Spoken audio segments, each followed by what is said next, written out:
Welcome to episode 3 of the TF Motorsports official podcast. I'm Thomas Frasco. Already recapping the second week, going into the third week, being this weekend. Just a lot of great stuff has been going on, especially with our first and main topic of the podcast being Monster Jam. This year, after 2 weeks, is definitely a massive improvement compared to last year. A lot more highlights, less restricted moments. They were able to actually floor it more instead of it being shut off by the officials. And the way how the tracks are also contributed to some of the best moments. Already, we're getting a lot of good stuff coming up. So let's begin off with going over the stadium tours. Then we'll go over the points for the arena tours, and then we'll get into Supercross. All right, so we're going to start off with our Stadium Tour East, which had their first show last weekend being at San Antonio. So a couple of big reveals happened throughout the day. First, you have the all-new JCB Digatron with Tristan England, really great looking truck and looks a lot better in person than the concept. Then also Tom Meents is going to have different bodies for his farewell season. First one he brought last weekend was the split body of the one he had last year, which is the 20th anniversary Max D, combined with Maximum Destruction. Really, really good concept that they had. It was actually shown before during the World Finals pit party last year, and they recreated it into a competition body, so it worked out well. And and we'll get into what body he has this weekend, because I did manage to see a couple things before this podcast. Then we also have a new shaker body similar to the old school Backdraft, little tribute. And so just really, really good new truck bodies, new concepts. And the way how this event felt was really cool, especially with the extra lighting. They should really have those spotlights a little bit more, because I don't know if that's just because of the partnership with JCB, but it just made it felt more. It made it feel more lively. I think it really helped it, especially with the feel. And then how about them JCB intermission stuff? Honestly, that's crazy. I mean, I think that takes a lot of skill to do, just to you just have to look it up. Honestly, it's hard to explain. So first we have the Saturday evening show. The winner of racing was Tyler Menega in Gravedigger, already coming out swinging. Skills, he won fair and square. And then freestyle went to the 14-time world champion Tom Meents and Max D, and finally was able to get a Max D-like save. Almost going into he went into a nosedive, managed to pull it back, get it on two wheels, and did a nice little save. So Tom easily got that freestyle win. And then overall went to Tyler, since he had 33 points altogether on that night, and right behind him was Tristan England in his first stadium points event with 30.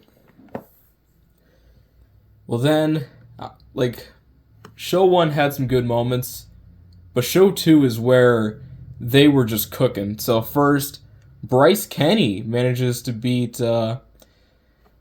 Shaker, Ryan Disharoon, in the final round, which that matchup was very unexpected, but still, congratulations to both of them for making the finals.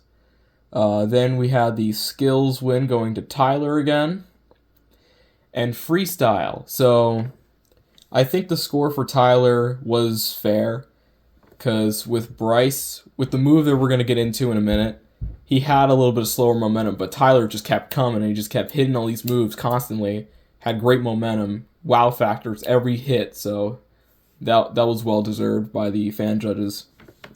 But can we just talk about Bryce Kenny's move that he did? I don't know how that just happened, but I remember going through Instagram, going through looking at that. I had to blank a couple times and adjust myself. It didn't look real, but so what he did was he hit that big step up ramp, got really big air, did a rebound on the arena pod, and then he hit the gas once he hit that big ramp with the backflip inside, and he did like this it looked like some sort of a flat spin or some weird rendition of a corkscrew. And it's kind of similar as I saw from Jackson Morris, or it was either Jackson or Wayne Shahaki, whoever posted it. But they did like a comparison with Damon Branshaw at the World Finals, but unlike Damon, Bryce landed the move. Like, that was absolutely wild. But if he were to have more momentum, he would have gotten it. But yeah, Tyler still blew him off. And overall went to Tyler Menega in Gravedigger, getting the most points. Once again, in second was Tristan England in Digatron. And now taking a look at the points from that night. Tyler Menega with 65 points starting things off. Tristan England with 60. Bryce Kenny with 56. Tom Mentz with 47. And Ryan Disharoon and Shaker with 40. Then below the top 5 is John Gordon and Bad Company. Todd LeDuc and Megalodon. Again, I really wish they should have put him in like Blue Thunder, I think. It would fit him better. Besides, Todd even spoken out that he didn't like Megalodon as much.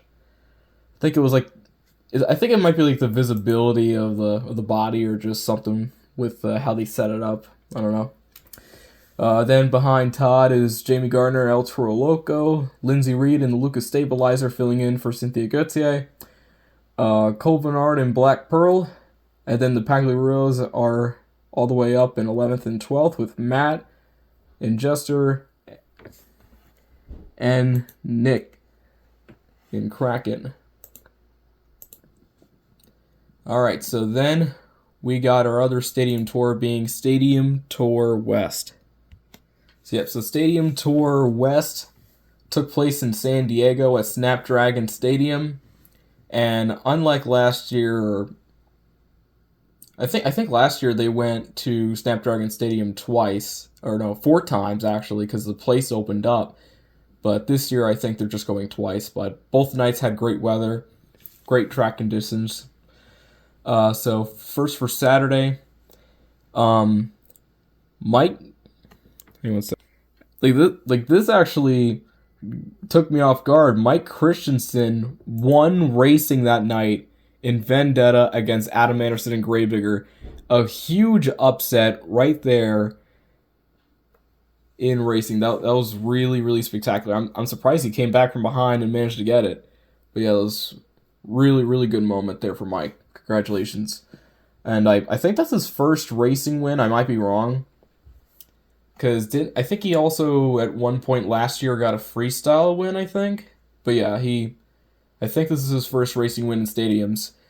I might be wrong, just comment if I'm wrong. Then we have the skills with the Bakugan Dragonoid with Camden Murphy. Managed to get the win. And then freestyle, it was Adam Anderson in Gravedigger. But, however, I do think Camden Murphy should have won that one, because he came out swinging, he hit the backflip, and managed to just drive like a madman with a broken truck. Rolled it over, kept on going without being shut off, and just kept on going until the clock expired. I do think he should have won that. And then Adam Anderson got the overall that night. Now, there was different winners for each competition for Saturday, but Sunday is a completely different other story. The Sunday show is the Ryan Anderson show. Ryan Anderson and Son of a Digger swept the whole thing with racing, skills, freestyle, and the overall. And all of it was fair.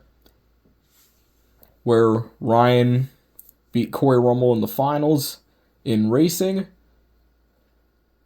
And then Skills had a massive score. Cannon Murphy had an 8.913. Ryan Anderson had a 9.785. He blew everybody away on that. And similar to freestyle, in second in freestyle is the reigning freestyle champion, Colt Stevens and Thunder Roaris, with a 9.110. Ryan comes out, he pulls out a 9.671, so he just went. And unlike the last night, where there was like a three-way tie with points, but the tiebreaker went to Adam with 28 against Cannon Murphy and Corey Rummel, Ryan Anderson on the Sunday show had 36 points, and in second was Adam with 28. So, absolutely crazy to see that.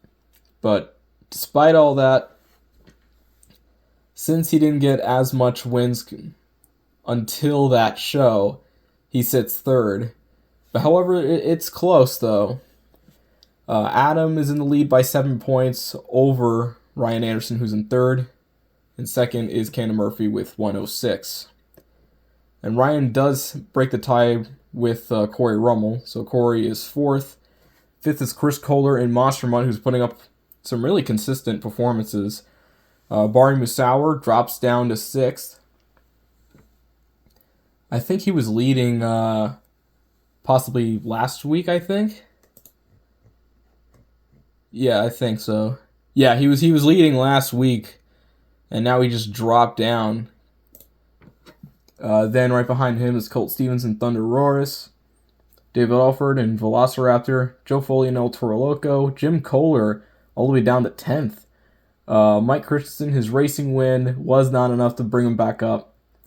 He has 45, and in the back still is Kayla Blood. However, she did much better than what she did last week. Her truck issues are finally fixed. Then we go on to the points for our arena tours. First being Series East. Kristen Anderson is in the lead in Gravedigger with 56, and everybody else is pretty spaced out from her. Cody Saucier with Dragon has a score of 45. Armando Castro and El Toro Loco with a 44. Chad Tingler in the red overboard with 40. And my pick for the tour, Zach Gardner, not having so much luck here with 38. That's the top 5. Mark Hall and Raminator with 32. And then we also have Angelina Knock in Megalodon with 19. And Kurt Kramer in Ramunition in the back with 12 points. All right, then we move on to Stadium Series Central. That's the tour that I'm mostly looking forward to. Weston Anderson, as I expected, he's beginning to grow this big lead as he's in the lead with 161 points. But still, Jamie Sullivan in Monster Jam Dalmatian, she's still in there in her second full-time season. She's still in second with 135 points. If she keeps getting these wins, she'll climb up the ladder and get closer to Weston again. Because I remember last week she was just only a couple points behind. Brandon Telechka and Just Get Her Done with 114 points. Brianna Mahan in Scooby-Doo with 102 points. And Fernando Martinez and El Toro Loco with 101 points. Michaela Telechka and Megalodon with 80 points. Alex Barden and Stone Crusher with 69 points. Nice. And Frank Kreml and Zombie with 69 points. Nice. I had to, I'm sorry. But yeah, in 1 week, I'll be seeing them at the Potential Center, so that'll be very exciting. They're putting up some really good moments throughout the season. And then we have Arena Series West. This one actually, I think this one's massive. Brandon Vincent is in the lead in Gravedigger with 246 points. Tony Oaks is behind him in Thunder Roars with 184 points. I was wrong about Central. This tour is being won by Brandon Vincent and Gravedigger by a landslide. like at least like with Jamie Sullivan, she's only behind Weston by like a little less than 30 points. But dude, Brandon is ahead of Tony by several freaking points. That's incredible. Dalton Winder in Jurassic Attack with 177 points. Ashley Sanford and Megalodon with 158 points. Rounding up the top 5 is MJ and El Toro with 139 points. James Calhoun and Earthshaker with 124 points. Devin Winfield and Velociraptor with 107. And Berto and Monster Mutt Rottweiler is in the back with 98 points. So going into this weekend's shows, all that we know right now is Tom Meents, his next body that he's going to run is easily going to be everyone's favorite body that he's going to run throughout this campaign. And this has also been the fan favorite. The original Maximum Destruction concept that he ran from 2003 to 2012. I'm looking at the photos right now, and it almost puts a tear into my eye, because that's something obviously from our childhood, but that's also where Tom was the most successful in his career with all those championships. Yeah, so I think they're going to be in Houston on his tour. And then we have Stadium West. That tour is going to be taking place at Angel Stadium, the same site as the Superstar Challenge. And there's nothing really new on that tour, but still the highlights are definitely going to be exciting coming up. Then finally we have Monster Energy Supercross, because again, we don't do NASCAR coverage until February. They're still on their off season, and no other news has really came out, so can't really cover that. So we just have Supercross. Chase Saxton gets the win. He's now in the lead with 45 points, and for the second time in a row, we're dealing with muddy conditions. I wonder if their next stop's going to be any better. I think their next stop is going to be San Diego. But this was a pretty entertaining race, though. Chase Saxton's in the lead with 45. Jet Lawrence is in second with 38. My pick, Eli Tomac, he's in third with 35 points. So he's starting to creep up the ladder a little bit. Aaron Plissinger is right behind him, same amount of points. And then we have Dylan Ferrandez with 33. Then Jason Anderson with 32, along with Ken Roxon, also with 32. Cooper Webb with 27. George Prado with 24. And in the back is Adam Censero with 24 as they go into San Diego. As there was no questions. If you want to get your questions in for next week's podcast, be sure to go ahead and put them in through the comments. That is going to be it for this edition of the TF Motorsports official podcast. We'll see you next time. We're actually going to have our next episode on Friday. I will not be able to do the podcast on Saturday. I got plans, so we'll get the episode out Friday instead of Saturday, and then we'll be back on the regular schedule the following week. All right, take care, and we are excited for more things to come, and stay patient. NASCAR will be here soon, in just about a month.